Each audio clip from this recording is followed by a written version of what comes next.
ആണ്. ഇവിടെ ഇപ്പോൾ സർക്കാർ ഇതിനെ മുന്നോട്ട് വരികയാണെങ്കിൽ അങ്ങനെ വരുമ്പോൾ ഇവിടുത്തെ മുനിസിപ്പാലിറ്റിക്കോ അല്ലെങ്കിൽ ഇവിടുത്തെ പിന്നെ നേതാക്കന്മാർക്കോ അല്ലെങ്കിൽ പല രാഷ്ട്രീയ നേതാക്കന്മാരുണ്ടല്ലോ, അവിടെ എന്തെങ്കിലും തടസ്സങ്ങൾ ഇതുവരെ വന്നിട്ടുണ്ടോ, അതോ ഇതുവരെ ഒരിക്കലും ഇതിന് സർക്കാർ മുന്നോട്ട് വരാതെ തന്നെയാണോ? ഞാൻ ഒരു കാര്യം പറയാം, ഞാൻ സർക്കാരിൻ്റെ പ്രതിനിധിയല്ല, ഞാനൊരു ഇപ്പോൾ രാഷ്ട്രീയ പാർട്ടിയുടെ ഭാരവാഹിയാണെന്നതൊക്കെ മാറ്റിയത്.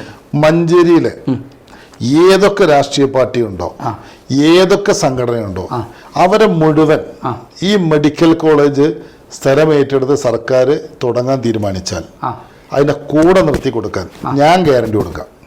അതാണല്ലേ, ഞാൻ ഗ്യാരണ്ടി കൊടുക്കാം. ഇവിടെ BJPയോ SDPയോ ജമാഅത്ത് ഇസ്ലാമിയോ സുന്നിയോ മുജാഹിദോ ഏത് വിഭാഗം വേണോ, ഇവിടുത്തെ പള്ളി വേണോ, അമ്പലം വേണോ, ചർച്ച് വേണോ, ഇവിടുത്തെ ഏത് രാഷ്ട്രീയ പാർട്ടി, കോൺഗ്രസോ ലീഗോ മാർക്സിസ്റ്റോ, ഇതൊന്നും നമ്മളറിയാത്ത ആൾ, നമ്മളുടെ അത്ര ആത്മബന്ധമുള്ള ആളുകളൊക്കെ രാഷ്ട്രീയമായ അഭിപ്രായ വ്യത്യാസങ്ങൾ ഉണ്ടാവും. പക്ഷേ മഞ്ചേരിയിലെ ജനങ്ങളുടെ പൊതുവായ അല്ലെങ്കിൽ മലപ്പുറം ജനങ്ങളുടെ പൊതുവായ ഒരു താല്പര്യത്തിന് ഒരിക്കലും എതിരെ നിൽക്കാൻ ഇവർക്ക് ആർക്കും സാധിക്കില്ല. എനിക്ക് ഇവരൊക്കെ നേരിട്ട് അറിയുന്നുള്ള ഞാൻ പറയുന്നത്. ആ പാർട്ടി എന്നതിലുപരി ആ പാർട്ടിയിലെ അതിന് നേതൃത്വം പാർട്ടി നേതൃത്വത്തിൽ ഇരിക്കുന്ന മുഴുവൻ ആളുകളുമായും വ്യക്തിപരമായി നല്ല അടുത്തൊരു ബന്ധമുള്ള ഇവരെല്ലാവരും കൂടെ ഞാൻ നിർത്തി തരാം. ഗ്യാരണ്ടി ഞാൻ പറയുന്നത്.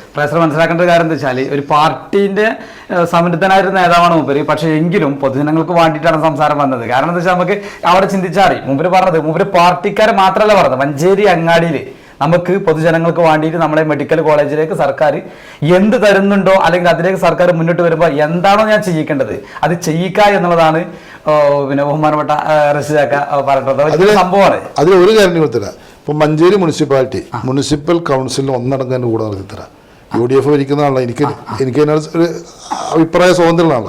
തൃക്കലങ്ങോട് പഞ്ചായത്ത്, പാണ്ടിക്കാട് പഞ്ചായത്ത്, ഈ മഞ്ചേരി നിയോജകമണ്ഡലത്തിലെ 4 പഞ്ചായത്തും മുനിസിപ്പാലിറ്റി ഉൾപ്പെടെ, തൊട്ടപ്പുറത്ത് ആനക്കയം പഞ്ചായത്ത്, ഇങ്ങനെ ഓരോ ഈ പ്രദേശത്തുള്ള മുഴുവൻ പഞ്ചായത്തിലെയും തദ്ദേശ സ്ഥാപനങ്ങളെയും ജില്ലാ പഞ്ചായത്തിനെ ആരെ കൂടെ വേണോ നമ്മൾ നിർത്തിത്തരാം.